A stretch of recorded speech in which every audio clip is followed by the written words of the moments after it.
अस्सलाम वालेकुम। हाँ जी, तो हमने लास्ट टाइम किया था, अगर आपको याद हो, एक्सरसाइज 7.3 का क्वेश्चन नंबर 12 मैंने छोड़ दिया था दरमियान में ही। तो आज मैं उसे कंप्लीट करता हूँ। ये है B square is equal to C cos of capital A plus A cos of capital C. हमने प्रूव करना है कि बी स्केयर इसके इक्वल है। तो सबसे पहले यहाँ पे देखें ए बी सी हैं क्या। ए बी सी हैं ट्राइंगल्स की साइड्स, और capital A capital B capital C जो है ये वर्टिसेस ऑफ द ट्राइंगल है।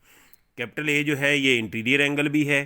इसी तरह से कैपिटल बी यहाँ पे आना था आपके पास, ठीक है, और कैपिटल सी यहाँ पे आना था आपके पास। ये कैपिटल सी ये इंटीरियर एंगल हैं जो capital A capital B capital C पर बनते हैं। अबे हमने ये साइडें डिनोट की हैं। यहाँ सबसे पहले तो देखें कि हम रिजल्टेंट वेक्टर मालूम कैसे करते हैं। कि आपके पास ये इनिशियल पॉइंट है जहाँ से ये वेक्टर स्टार्ट होते हैं। ये ए है, ये बी जा रहा है, और ये सी है। तो ए प्लस बी जो है that is equal to C resultant vector आएगा जहाँ पे ये टर्मिनल साइडें मिलती हैं।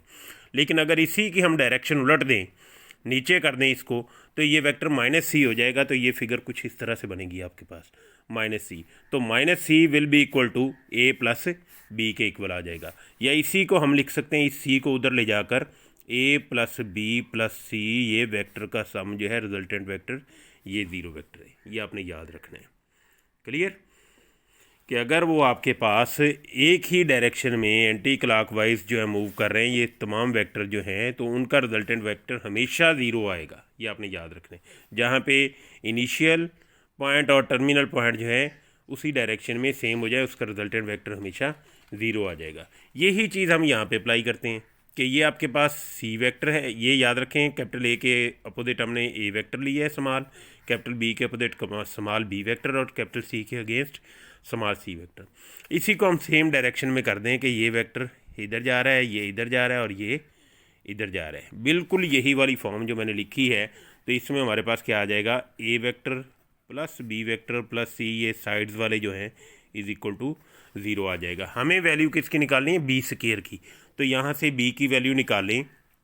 बी की वैल्यू आपके पास किसके इक्वल आ जाएगी, बी इज़ इक्वल टू, ये उधर ले जाकर माइनस हो जाएगा, तो माइनस कर लें या माइनस बी की वैल्यू निकाल लें, ये आप पे डिपेंड करता है जैसे भी निकालनी। चले मैं ऐसे कर लेता हूँ, माइनस ए कैपिटल सी, ये आपके पास ये वेक्टर आ गया। अब आपने अगला काम क्या करना है, अगला काम आपने ये करना है कि बी का बी के साथ डॉट प्रोडक्ट लेना है, क्योंकि आपको बी स्केयर चाहिए।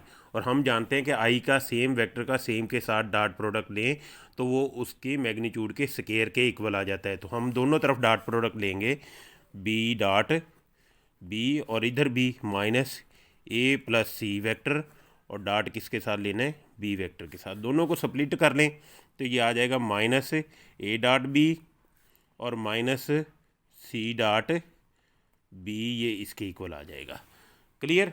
और बी डॉट बी तो आपको पता है ये बी मैग्नीट्यूड का स्केयर हो जाना है वेक्टर का। और नेक्स्ट स्टेप में आप लिख लेंगे इसे बी स्केयर, क्योंकि फिर वेक्टर की सिंबल लिखने की ज़रूरत नहीं है। अब राइट हैंड साइड को आपने सिंप्लीफाई करना है। हमने देखना है ए और बी के दरमियान एंगल क्या है। तो यहाँ पे चलेंगे, ए और बी कहाँ पर हैं, ये वेक्टर आपको नज़र आ रहे हैं, ठीक है।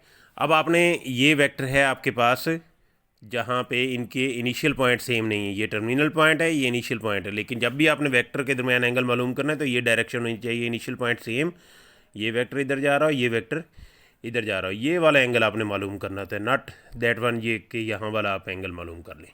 ठीक हो गया। अब यहाँ पे देखें ये इनिशियल पॉइंट सेम नहीं है, तो आप इसको एक्सटेंड कर देंगे आगे, एक्सटेंड कर दिया, ठीक है। अब ये आपके पास ये इनिशियल पॉइंट सेम हो गया, ये वेक्टर इधर जा रहा है, ये वेक्टर इधर, तो एंगल ये मालूम करना है। तो ये सी एंगल तो हमें मालूम है कि ये किसके इक्वल है, ठीक है। तो आपने ये मालूम करना है, ये टोटल 180 होता है लाइन का एंगल, ये वाला सारा जो है। तो उसमें से सी निकाल दें, ये पाई माइनस सी आ जाएगा, कैपिटल सी है, ये याद रखना है। इसी तरह से ये देखें, ये टर्मिनल पॉइंट है लेकिन ये इसका इनिशियल पॉइंट है। तो आपने क्या करना है, इसको एक्सटेंड कर देना आगे। अब ये वेक्टर इधर जा रहा है, ये वेक्टर इधर जा रहा है, तो ये एंगल आपने देखना है कि क्या आता है एंगल बी पर। ये बी है अगर, तो ये टोटल 180 होता है, तो इसमें से बी निकाल देंगे, ये पाई माइनस बी आ जाएगा। इसी तरह से ये वाला यहाँ पे आ जाएगा कि ये आपके पास इधर एक्सटेंड करेंगे, ये एंगल आ जाएगा पाई माइनस ए। ये आपने याद रखने हैं कि यहाँ पे एंगल मालूम करने जहाँ पे दोनों टर्मिनल साइडें बाहर निकल रही हूँ। क्लियर। जब ये आपने कर लिया तो उसके बाद अगला देखें, ए और बी के दरमियान एंगल आएगा पाई माइनस सी, ये सी है, स्मॉल सी है, ये आपके पास बी है, ये ए जा रहा है ना ऊपर, ये वेक्टर ए हो गया, यहाँ पे लिख लें, ये वेक्टर स्मॉल ए हो गया, ये वेक्टर स्मॉल बी हो गया। इन दोनों के दरमियान एंगल पाई माइनस सी, ए और बी है तो pi minus capital C angle आ गया। इसी तरह से अगर यहाँ पे आपके पास ये बी वेक्टर था, ये ए सी वेक्टर था, तो बी और सी के दरमियान पाई माइनस ए आएगा, यानी जो मिसिंग है बी और सी हैं तो कैपिटल ए वाला एंगल आएगा।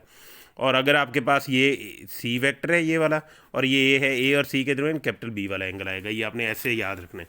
तो इसको डॉट प्रोडक्ट के फार्मूले से एक्सपेंड करें, माइनस ए की मैग्नीट्यूड इंटू बी की मैग्नीट्यूड और काज ऑफ दी, ये मैग्नीट्यूड है sorry, cos of theta angle between A और बी, ये मिसिंग है पाई माइनस दैट करके लिख दें, सी कैपिटल सी जो है। और इसी तरह से माइनस सी की मैग्नीट्यूड, बी की मैग्नीट्यूड और काज ऑफ एंगल जो इन दोनों में बी और सी में मिसिंग है, ए मिसिंग है तो पाई माइनस कैपिटल ए करके लिख दें। ठीक हो गया। तो काज पाई माइनस सी जो होता है कॉज ऑफ सी होता है, cos of that angle C capital C, और पाई माइनस सी जो है सेकंड क्वाड्रेंट होता है, सेकंड क्वाड्रेंट में काज नेगेटिव होता है तो ये प्लस हो जाएगा। इसी तरह से यहाँ भी प्लस हो जाएगा, ये बी सी अल्फ़ाबेटिकली लिख ले, काज ऑफ कैपिटल ए, ये है बी स्क्वायर के इक्वल। अब बी से डिवाइड कर दें तो बी आपके पास किसके इक्वल आ जाएगा, आपको क्या चाहिए था, बी स्क्वायर की वैल्यू चाहिए, तो आपने ये वैल्यू निकाल ली है किसकी, A B cos of C plus B C cos of A. तो आपको ये बी स्क्वायर की वैल्यू है, आपने बी की निकालनी है, तो बी आपके पास किसके इक्वल हो जाएगा, डिवाइड कर दें, A cos of C plus B ख़त्म हो गया, C small cos of capital A, ये आपके पास बी की वैल्यू आ गई, स्मॉल बी की। मैंने दूसरा करना था, ये पार्ट ये वाला हो गया। ठीक है। अगर आपने बी स्क्वायर की वैल्यू निकालनी है, बी स्क्वायर तो आपको चाहिए, यहीं पे आ जाए इस जगह पे, बी डॉट बी, और राइट हैंड साइड पे माइनस ए प्लस सी है और डॉट बी था। ठीक है। इसमें आपने क्या करना है, माइनस ए प्लस सी डॉट बी की वैल्यू वही रख दें जो आपके पास है, माइनस ए डॉट सी, तो ये माइनस ए प्लस सी, ये बी की दोबारा आपने, क्योंकि बी अब आपने ख़त्म नहीं करना, तो माइनस माइनस प्लस हो जाना था, ये प्लस हो गया, A plus C dot A plus C. ठीक है। अब डॉट प्रोडक्ट लेते जाएं इसके साथ, ए का ए के साथ लें तो ये ए स्क्वायर हो जाना था, प्लस ए का सी के साथ लें तो ए सी काज ऑफ, आपको पता है एंगल ए और सी के दरमियान काज ऑफ पाई माइनस ए सी है तो कैपिटल बी, और प्लस सी ए का डॉट के साथ प्रोडक्ट लें तो ए सी के दरमियान angle cos of pi minus B, तो ये आपके पास 2 टाइम्स हो जाना था। ठीक है। और इसी तरह से आपके पास क्या था, सी डॉट सी, तो ये सी स्क्वायर आपके पास आ जाना था। क्लियर हो गया। ठीक है। तो cos of P pi minus B किसके इक्वल है, ये आप देख लें, वैल्यू जो है आपके पास वही रिजल्ट आपके पास आ जाएगा, cos of pi minus C minus cos of B के इक्वल है, तो ये A square plus C square minus 2ac cos of B, A capital B है, ये आपने वैल्यू निकाल लेनी है। Thank you very much. ये आपने इसी तरह से कर लेना है। यहाँ पे याद रखना, आपको बी स्क्वायर चाहिए तो बी जब डॉट बी लेते हैं तो वहाँ पे बी की वैल्यू रख दें ए प्लस माइनस ए प्लस सी वाली, बाद में रख, क्योंकि आप बी आपने ख़त्म नहीं करना, पहले वाले में बी ख़त्म करना था, ये उसका सेकंड पार्ट था, ये वाले पार्ट्स जो हैं। ठीक है। इसमें आपने ये पहला पार्ट जो था मैंने बी स्क्वायर लिख दिया था, ये बी लिखना था वहाँ पे।